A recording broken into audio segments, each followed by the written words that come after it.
তোমরা যেটা ক্যালকাটা ইউনিভার্সিটির আন্ডারে সেমিস্টার 4-এর ছাত্রছাত্রী আছো এবং তোমাদের রাষ্ট্রবিজ্ঞান সাবজেক্টে অনার্স আছে, তোমাদের জন্য আজকের ক্লাসটা খুবই গুরুত্বপূর্ণ। আজকের ক্লাসে তোমাদের ডিএসসিসি 8 পেপারের 100% কমনযোগ্য লাস্ট মিনিট সাজেশন নিয়ে আলোচনা করব। আর লাস্ট মিনিট সাজেশন মানেই এখানে প্রশ্নের সংখ্যা খুব কম রাখা হয়েছে, অর্থাৎ তোমাদের 10 নম্বর বা 20 নম্বরের প্রশ্ন মডিউল 1 থেকে আমি 4টে বা 5টা বলে দেব, এবং মডিউল 2 থেকেও 10 বা 20 নম্বরের প্রশ্ন আমি 4টে বা 5টা বলে দেব। একদম সংক্ষিপ্ত সাজেশন নিয়ে আলোচনা করব, অর্থাৎ তোমাদের সিলেবাসের মধ্যে মোস্ট ইম্পর্টেন্ট প্রশ্ন কোনগুলো সেগুলো নিয়েই আজকের আলোচনা। আর তোমরা যারা ইংলিশ ভার্সনের স্টুডেন্ট আছো তোমরাও আজকে ক্লাসটা দেখো, কারণ সাজেশনটা তোমরা ইংলিশেও পেয়ে যাবে। প্রথমে মডিউল 1 থেকে 10 বা 20 নম্বরের জন্য যে প্রশ্নগুলো তৈরি করবে শুনে নাও। প্রথম প্রশ্ন, বিশ্বায়ন, উদারীকরণ, বেসরকারীকরণ জনপ্রশাসনের চরিত্র বদলে দিচ্ছে, বিশ্লেষণ করো। কি বললাম? বিশ্বায়ন, উদারীকরণ, বেসরকারীকরণ জনপ্রশাসনের চরিত্র বদলে দিচ্ছে, বিশ্লেষণ করো। এটা মোস্ট ইম্পর্টেন্ট প্রশ্ন। আর তোমরা যারা ইংলিশ ভার্সনের স্টুডেন্ট আছো তোমরা আজকে ক্লাসটা দেখো, শেষে তোমরা সাজেশনটা ইংলিশে পেয়ে যাবে। দ্বিতীয় প্রশ্ন, সনাতনী জনপ্রশাসনের প্রতি চ্যালেঞ্জ রূপে নয়া জনপ্রশাসনের উদ্ভব ও বৈশিষ্ট্য আলোচনা করো। কি বললাম? সনাতনী জনপ্রশাসনের প্রতি চ্যালেঞ্জ রূপে নয়া জনপ্রশাসনের উদ্ভব ও বৈশিষ্ট্য, অর্থাৎ নয়া জনপ্রশাসনের উদ্ভব এবং বৈশিষ্ট্য আলোচনা করো। 3 নম্বর প্রশ্ন, তুলনামূলক জনপ্রশাসনের বৈশিষ্ট্য আলোচনা করো এবং তুলনার গুরুত্ব ব্যাখ্যা করো। তুলনামূলক জনপ্রশাসনের বৈশিষ্ট্য এবং তুলনার গুরুত্ব। পরের প্রশ্ন, 4 নম্বর প্রশ্ন, শাসন বলতে কী বোঝো? শাসন ও সরকারের মধ্যে সংযোগ ও পার্থক্য আলোচনা করো। এবং 5 নম্বর প্রশ্ন হচ্ছে জনপ্রশাসনে তুলনামূলক জনপ্রশাসনের অবদান বিশ্লেষণ করো। প্রথম 4টে প্রশ্ন মোস্ট ইম্পর্টেন্ট, আরেকটা তোমাদের এক্সট্রা বলে দিলাম।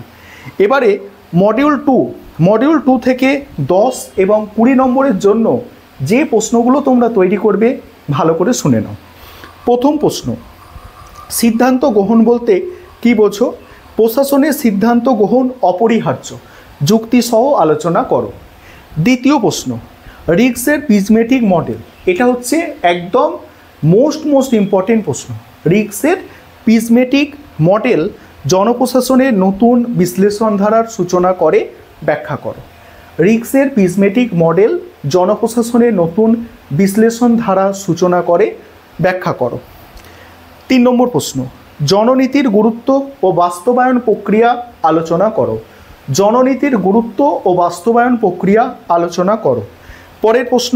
পরের প্রশ্ন, ওয়েবারের আমলাতন্ত্রের বৈশিষ্ট্য ব্যাখ্যা করো এবং তার দৃষ্টিভঙ্গি যান্ত্রিক কিনা আলোচনা করো। এই প্রশ্ন, অর্থাৎ আমি তোমাদের কটা প্রশ্ন বললাম? 4টে প্রশ্ন। আরেকটা প্রশ্ন আমি বলছি, জনপ্রশাসন আর রাজনীতি প্রশাসন দ্বিবিভাজন বিতর্কের প্রকৃতি ও গুরুত্ব। জনপ্রশাসন ও রাজনীতি প্রশাসনের দ্বিবিভাজন বিতর্ক, প্রকৃতি এবং গুরুত্ব ব্যাখ্যা করো। এইগুলো হলো তোমাদের 10 বা 20 নম্বরের প্রশ্ন। এবারে 5 নম্বরের জন্য মডিউল 1 থেকে যে প্রশ্নগুলো তৈরি করবে ভালো করে শুনে নাও। মডিউল 1 থেকে 5 নম্বরের জনপ্রশাসনের প্রকৃতি ও পরিধি আলোচনা করো। আরেকটা বিষয় তোমাদের এখানে বলি, তোমরা দেখেছো তোমাদের 6 পেপারের পরীক্ষা যখন হয়েছে 5 নম্বরের কিছু প্রশ্ন আমি সাজেশনে দিয়েছিলাম, সেগুলো 10-এ এসেছে। 5 নম্বরের প্রশ্ন 10-এ তোমরা লিখে আসতে পারবে, কারণ 10 নম্বরের জন্য মাত্র 150টা শব্দ লিখতে বলা হয়। কোয়েশ্চেন পেপারে তোমরা দেখবে মাত্র 150টি শব্দ, অর্থাৎ 5 নম্বরে যেগুলো করছো সেগুলোও যদি 10-এ লিখে আসো নাম্বার পাবে, কোনো সমস্যা নেই। ঠিক আছে, তাহলে 5 নম্বরের প্রথম প্রশ্ন কি বললাম?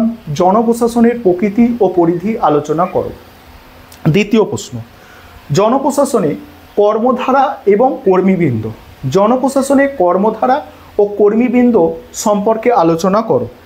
তারপরের প্রশ্ন, রাজনীতি প্রশাসন দ্বিবিভাজন বিতর্কের প্রকৃতি আলোচনা করো। নেক্সট আছে, ভারতীয় পরিস্থিতিতে উন্নয়ন প্রশাসনের প্রাসঙ্গিকতা আলোচনা করো। পরের প্রশ্ন, বৈদ্যুতিন প্রশাসনের সুবিধা অসুবিধা আলোচনা করো। এবারে তোমাদের মডিউল টু থেকে 5 নম্বরের প্রশ্ন শুনে নাও। প্রথম প্রশ্ন, নেতৃত্ব জনপ্রশাসনের জীবনী শক্তি ব্যাখ্যা করো, অর্থাৎ প্রশাসনে নেতৃত্বের ভূমিকা বিশ্লেষণ করো। পরের প্রশ্ন, সমাজ পরিবর্তনে আমলাতন্ত্র নেতিবাচক মার্ক্সের তত্ত্বের আলোকে ব্যাখ্যা করো। নেক্সট, আমলাতন্ত্র একটি লৌহ খাঁচা, ওয়েবারের তথ্য অনুসারে বিশ্লেষণ করো। পরের প্রশ্ন, প্রশাসনে নেতৃত্বের ভূমিকা। নেক্সট, সিদ্ধান্ত গ্রহণ প্রক্রিয়ায় যোগাযোগ ও নিয়ন্ত্রণের গুরুত্ব। আর হচ্ছে উন্নয়ন প্রশাসনে সালা মডেল। আরেকটা হচ্ছে কেন্দ্র এবং প্রান্তের ধারণা জনপ্রশাসনে। এবারে তোমাদের আমি স্ক্রিন রেকর্ডের মাধ্যমে দেখাচ্ছি, তোমাদের এই যে প্রশ্নগুলো বললাম তোমরা একটু দেখে নাও, এবং তোমরা যারা ইংলিশ ভার্সনের স্টুডেন্ট আছো তোমরাও দেখো, কারণ প্রশ্নগুলো সেখানে বাংলা এবং তার নিচে ইংরাজি এইভাবে লেখা আছে। এবারে তোমরা সম্পূর্ণ সাজেশনটা দেখে নাও। ডিএসসিসি 8 যে পেপারটি আছে এটা পাবলিক অ্যাডমিনিস্ট্রেশন অর্থাৎ জনপ্রশাসনের ওপরে আছে, এবং তোমরা যারা ইংলিশ ভার্সনের স্টুডেন্ট তোমরাও সাজেশনটা দেখো, কারণ দেখছো তোমরা যে ইংলিশেও লেখা আছে বাংলার পাশাপাশি। দেখো 10 নম্বরের প্রশ্ন, 10 বা 20 নম্বরের প্রশ্ন মডিউল 1 থেকে প্রথমে দেখো তোমরা। প্রথম প্রশ্ন মোস্ট ইম্পর্টেন্ট প্রশ্ন, বিশ্বায়ন, উদারীকরণ, বেসরকারীকরণ জনপ্রশাসনের চরিত্র বদলে দিচ্ছে, বিশ্লেষণ করো। এটা হচ্ছে মোস্ট ইম্পর্টেন্ট প্রশ্ন। সনাতনী জনপ্রশাসনের প্রতি চ্যালেঞ্জ রূপে নয়া জনপ্রশাসনের উদ্ভব ও বৈশিষ্ট্য আলোচনা করো। কি বললাম? সনাতনী জনপ্রশাসনের প্রতি চ্যালেঞ্জ রূপে নয়া জনপ্রশাসনের উদ্ভব ও বৈশিষ্ট্য আলোচনা করো। পরের প্রশ্ন আছে তুলনামূলক জনপ্রশাসনের মূল বৈশিষ্ট্য আলোচনা করে তুলনার গুরুত্ব ব্যাখ্যা করো। মোস্ট ইম্পর্টেন্ট প্রশ্ন। নেক্সট প্রশ্ন দেখো, পরের প্রশ্ন আছে শাসন বলতে কী বোঝো? শাসন ও সরকারের মধ্যে সংযোগ ও পার্থক্য। এই শাসন ও সরকারের মধ্যে সংযোগ পার্থক্য, এটা 10 নম্বরের জন্য একদম মোস্ট ইম্পর্টেন্ট প্রশ্ন বলতে পারো। তারপরে দেখো এখানে আছে জনপ্রশাসনের তুলনামূলক জনপ্রশাসনের অবদান, তবে এটা স্টার দিয়ে চিহ্নিত করা নেই। তারপরে আছে গভর্নেন্সের মৌলিক বৈশিষ্ট্য এবং এর বিবর্তন 1990 সালের পর কিভাবে হয়েছে তা ব্যাখ্যা করো। তারপরে আছে নতুন জনপ্রশাসন এবং তুলনামূলক জনপ্রশাসনের মধ্যে পার্থক্য ব্যাখ্যা করো। এখানে 6টা প্রশ্ন টোটাল দেয়া আছে, তার মধ্যে দেখো 1 নম্বর প্রশ্ন, 2 নম্বর প্রশ্ন, 3 নম্বর প্রশ্ন এবং 4 নম্বর প্রশ্ন। এখানে নাম্বারিংটা একটু ভুল আছে। 4 নম্বর প্রশ্ন, প্রথম 4টে প্রশ্ন তোমাদের কিন্তু স্টার দিয়ে চিহ্নিত করে দেওয়া আছে, ঠিক আছে। তারপরে প্রথম তোমাদের যে মডিউল আছে সেখান থেকে 5 নম্বরের প্রশ্ন যেগুলো করবে, দেখো 5 নম্বরের প্রশ্ন খুব কম সংখ্যক দেয়া আছে, এবং এই প্রশ্নগুলোর মধ্যে কোনো প্রশ্নই স্কিপ করা যাবে না, সমস্ত প্রশ্নই তোমাদের তৈরি করতে হবে। এখানে 5 নম্বরের প্রশ্ন দেখো, প্রথম প্রশ্ন আছে জনপ্রশাসনের প্রকৃতি ও পরিধি সম্পর্কে আলোচনা করো। পরের প্রশ্ন আছে জনপ্রশাসনে কর্মধারা ও কর্মীবৃন্দর গুরুত্ব ব্যাখ্যা করো। কর্মধারা ও কর্মীবৃন্দের গুরুত্ব ব্যাখ্যা করো। তারপরের প্রশ্ন দেখো, তারপরের প্রশ্ন রাজনীতি প্রশাসনের দ্বিবিভাজন বিতর্কের প্রকৃতি আলোচনা করো। তারপরের প্রশ্ন ভারতীয় পরিস্থিতিতে উন্নয়ন প্রশাসনের প্রাসঙ্গিকতা আলোচনা করো। নেক্সট প্রশ্ন আছে বৈদ্যুতিন প্রশাসনের সুবিধা অসুবিধা। মোস্ট ইম্পর্টেন্ট প্রশ্ন এখানে কিন্তু দেওয়া। এবারে মডিউল 2 থেকে 10 বা 20 নম্বরের যে প্রশ্নগুলো তোমাদের তৈরি করতে হবে সেগুলো দেখে নাও।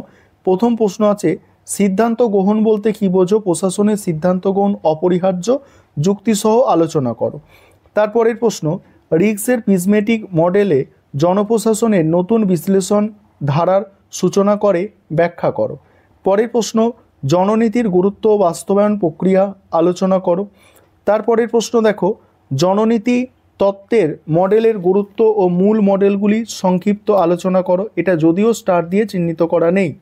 পরের প্রশ্ন ওয়েবারের আমলাতন্ত্রের বৈশিষ্ট্য ব্যাখ্যা করো, তার দৃষ্টিভঙ্গি যান্ত্রিক কিনা আলোচনা করো। মোস্ট ইম্পর্টেন্ট প্রশ্ন জনপ্রশাসন ও রাজনীতি প্রশাসনের দ্বিবিভাজন বিতর্কের প্রকৃতি ও গুরুত্ব। এই প্রশ্নটাও তোমরা স্টার দিয়ে রাখতে পারো, এটাও কিন্তু মোস্ট ইম্পর্টেন্ট প্রশ্নের মধ্যেই পড়ে। আর হচ্ছে আমলাতন্ত্র সম্পর্কে মার্ক্সের ধারণা। এখানে যদি আমরা স্টার দেওয়া প্রশ্নগুলো দেখি কতগুলো স্টার আছে। 1 নম্বর প্রশ্নে স্টার আছে, 2 নম্বর প্রশ্নে স্টার আছে, 3 নম্বর প্রশ্নে স্টার আছে, এবং দেখো তারপরে এখানে 5 নম্বর প্রশ্ন, অর্থাৎ 4টে হলো, 4টে প্রশ্ন স্টার এবং আরেকটা আমি এক্সট্রা এই যে 6 দাগের প্রশ্ন জনপ্রশাসন রাজনীতি প্রশাসনের দ্বিবিভাজন, এই প্রশ্নটা স্টার দিতে বলছি। অর্থাৎ 5টা প্রশ্ন মডিউল 2 থেকে স্টার দিতে বলছি, আর এই 5টা ভালো করে দেখতে বলছি যাতে তোমরা সমস্ত প্রশ্নের উত্তর কমন মানে পেয়ে যাও, অর্থাৎ কমন পাওয়া প্রশ্ন অ্যান্সার করে আসতে পারো। এবারে মডিউল 2 থেকে 5 নম্বরের যে প্রশ্ন, 5 নম্বরের প্রশ্ন দেখো, 5 নম্বরের প্রথম যে প্রশ্ন আছে দেখো, নেতৃত্ব জনপ্রশাসনের জীবনী শক্তি ব্যাখ্যা করো। তারপরের প্রশ্ন আছে দেখো, পরের প্রশ্ন আছে সমাজ পরিবর্তনে আমলাতন্ত্রে নেতিবাচক মার্ক্সের তত্ত্বের আলোকে ব্যাখ্যা করো। অর্থাৎ এখানে মার্ক্সের আমলাতন্ত্রের ধারণা লিখতে হবে। তারপরের প্রশ্ন আমলাতন্ত্র একটি লৌহ খাঁচা, ওয়েবারের তত্ত্ব অনুসারে বিশ্লেষণ করো। তারপরে দেখো, তারপরে প্রশাসনে নেতৃত্বের ভূমিকা ব্যাখ্যা করো। তারপর সিদ্ধান্ত গ্রহণ প্রক্রিয়ায় যোগাযোগ ও নিয়ন্ত্রণের গুরুত্ব আলোচনা করো। তারপরেই আছে জনপ্রশাসনের কেন্দ্রীকরণ ও বিকেন্দ্রীকরণের ধারণাগত গুরুত্ব ব্যাখ্যা করো। তারপরে উন্নত দেশে সালা মডেলের ভূমিকা আলোচনা করো। এই হচ্ছে তোমাদের টোটাল সাজেশান, এগুলো করো। অবশ্যই তোমরা, আশা করি তোমাদের সমস্ত প্রশ্ন কমন পাবে, পরীক্ষা ভালো হবে।